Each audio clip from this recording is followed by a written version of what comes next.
Welcome to the Endless Honeymoon Podcast, Secret Dump 4000. Yeah, this is episode 4000 of The Dump. Tosh, how you doing? You know, just trying to hang in there. Okay. Are you a radio personality now? No, I had this thought the other day of that Bill Hicks joke where he's like, you know, everyone's like thinks that something's wrong in the world, and then you look outside and the birds are chirping and everything's fine. You know, like don't let the media scare you. Right. But now when I walk around, I think of that joke and I'm like, oh wait, things aren't fine. Things There's like a dark blood red haze in the air from the wildfires. And everyone's in masks and kids are in swings with like 3/4 of their faces covered up, and you know, no one can talk to each other. When someone approaches you, you like, you know, get the same feeling you get, you know, if a wild animal's coming to attack you. Can I ask you a question? Yeah. Are the birds singing?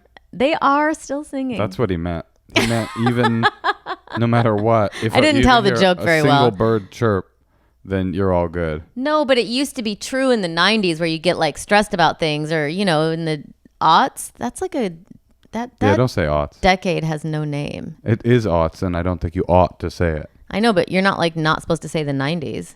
I know, but that was an important part of time, and it is poorly named. Anyway, if anyone has any suggestions. The 9/11 years. Okay, so yeah, I just think that, well, what I was going to tell you is that I spend so much of my time just trying to process it all. Right. That it's just like, it is very consuming.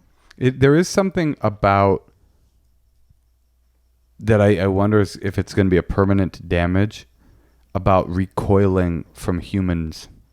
Like, physically, I'm doing it. Like, we went to a park the other day, and there were these kids near us, and I was just like, get the fuck away from me. Like, they were like being rambunctious boys and like scrambling around, and I just like, every time one of them would like roll near me, I would feel like a visceral like just spidey sense of get away from me. But I don't think that would have been different if there was. Oh, you might be right about that. You and I aren't like kid people. Not so much. But we like our kid. I like our kid. I like your child very much. Thank you. She is truly a delight. But you don't want to hear about our kid. You want to hear about our how I'm doing with cleaning the house. How am I doing, Tosh? You're doing really good. Let me tell you, Tosh is doing really these sweet little, when, you know, the chalkboard's working out really well.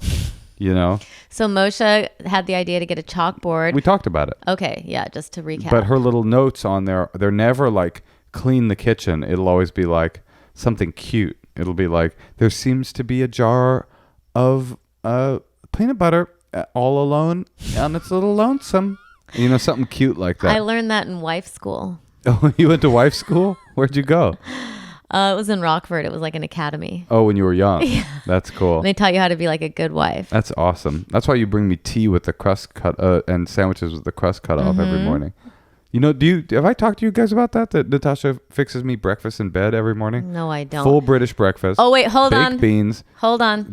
Yeah. I just remembered. Grilled tomato. One thing about Jeremy. Oh, my God. What? He made us all coffee, including his wife, and brought it to bed every morning. He brought his wife coffee in bed. Wait. In the morning, he would make all of us coffee.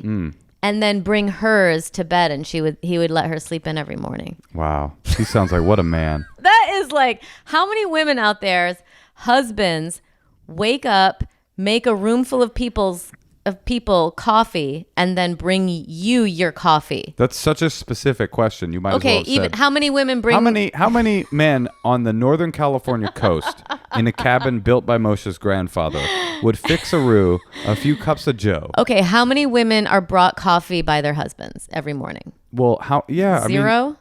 One. Or by their lovers? I guess the answer is one. Well, you know, by their wives? It's Jeremy's wife. I'm curious. Does anyone? I mean, I actually offered to give you coffee in bed, and you never want to take it. I don't want coffee in bed. I do. I want to get up. I want coffee in bed. That's not for me. Kid, is it for you to bring it to me? Nah. Nuh-uh. That's not the type of dude I am.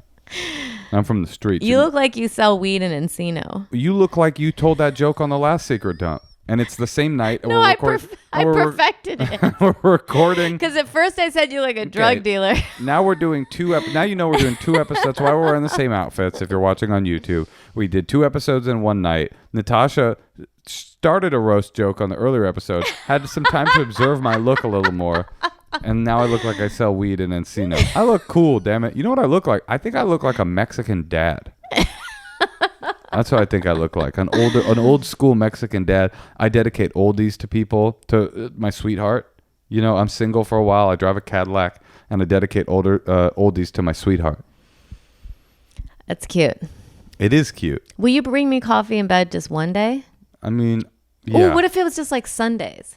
How about? I mean, it's like, you know, when you were in wife school, I was in the streets, school of hard knocks.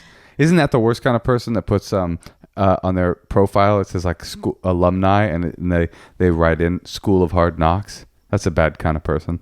Yeah, I agree. The streets, baby. That's also a bad kind of person. Who says the streets, baby? Yes. Yeah, I know. I'm getting into this Encino character.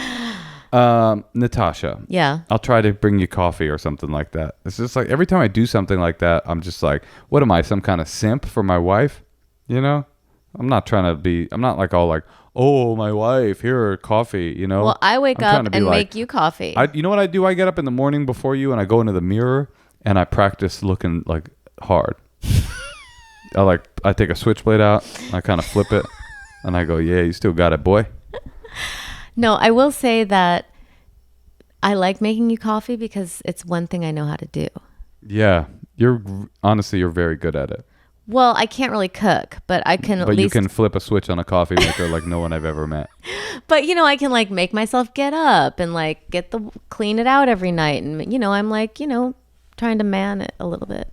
Man it? I'm in charge of the coffee. Oh, that's cool. But I would like it one day. I don't even care if I make it, but I would like to luxuriate in bed. That sounds nice. Just to like, you know, lay in bed, return emails, read a little something, not deal with a child, you know, just kind of like do your thing. Are you talking about coffee or are you talking about a fantasy of being single? I can't tell. You got secrets, Natasha, and that's appropriate. Because tonight is episode 4000 of The Secret Dump. And what kind of secret dump would this be if we didn't dump some secrets? Hi, Natasha. Hi, Moshe. My secret is that I gave a large amount of money to an ex over a short amount of time. It ended up being about $1,200. And he spent it on rent and heroin. So that was a bad feeling. Okay. Love you. Bye. You know what? I've done it. Really? Yeah. Really? I've definitely I remember when I was captured by this man in Australia and I went and lived with him. Like in a net? No, but I was just kind of abducted by a con artist slightly. And I remember I ended up talking to convincing my mom to give me $4,000 to get home, even though half of it was for him. Oh, wow. Have you ever paid her back? I think I did. Oh, man. But the point is, that's kind of what was the reason he needed the money? Because he wanted us to go on a first class vacation on the way home. Wow. But that's why I think it's like the price of admission. Well, there's that famous scene in A Bronx Tale, you know? Do you know that scene where the guy is chasing some deadbeat who owes him $75 or something like that? And the Don comes up, he's screaming in the street, give me my fucking money. And the Mafia Don comes up to him and goes, how much does the guy owe you? He goes, $75. He goes, you just paid $75 to never have to talk to that guy again. It's well worth it. Mm-hmm. So something like that. I've never given a woman a single dollar in my life. I never made her a cup of coffee. It's just not the kind of guy I am. But I will say, it is a bad feeling when you're on the other end, when you pop your head out of a con, you know? Because we've all had what I feel like everybody in your life, you get 2 or 3 hustles played on you. And sometimes they're long and sometimes they're short. And it's such a bad feeling when you realize wow, I'm susceptible. For me, it was after 7 years in a self-actualization group called Nexium, ESP. No, but it's interesting you say that because I remember distinctly feeling like so grateful that I was 23 when that happened to me. Oh, that's really wise of you to have had that. Because I was just like, oh, thank God I got that out of my system. And it'll never happen to you. Once you get hustled a couple times, you buy some speakers out of a van, somebody takes advantage of you throwing raves for 5+ years in the San Francisco area and never ends up paying you. You go, oh, I'll never be hustled again. Anytime somebody is using this language, I'll be able to identify it. I don't think I could ever be hustled again. I mean, you did get me to give you that ring.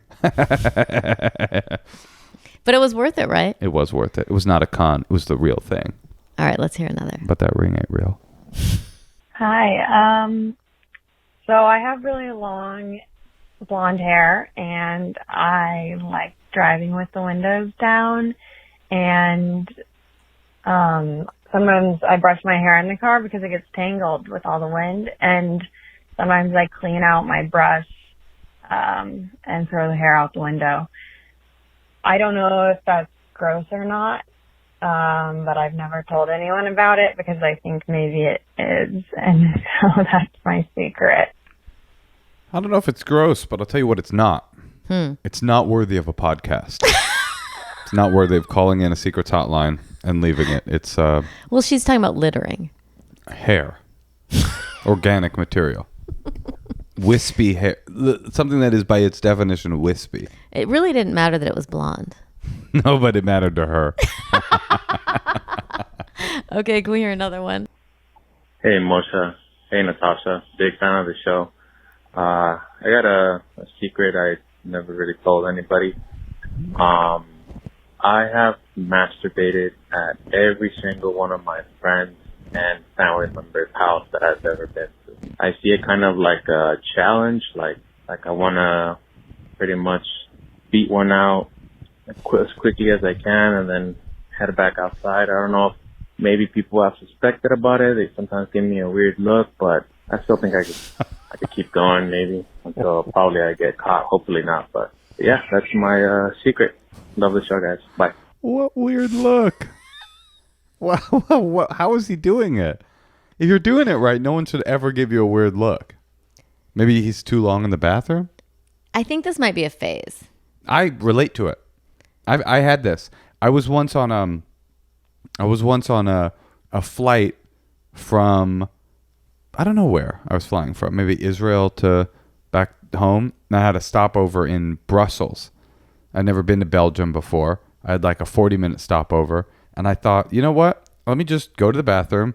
I'll masturbate. And then at least I'll be able to say I once jerked off in Brussels. And I did. I get that instinct. Let me do it here. Let me stake my claim. Yeah, it sucks being horny all the time. I don't know. It's served me well. Oh my God, I just remembered another one. When I went to visit your mom in Rockford. Underwear drawer.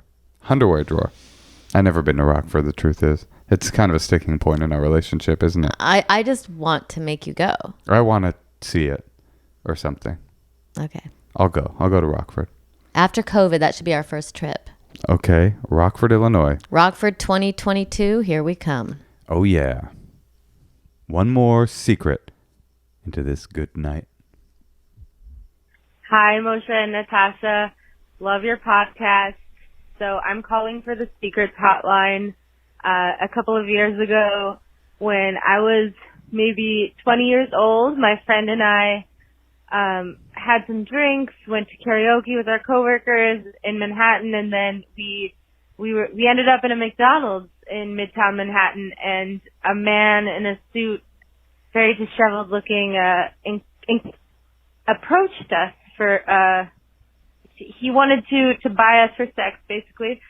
So like a prostitution situation, and he offered us each $400 to spank him repeatedly, and we took him up on the offer, but he couldn't get the money from his ATM, and it's always been something that I wondered, would I really have prostituted myself for $400? I don't know.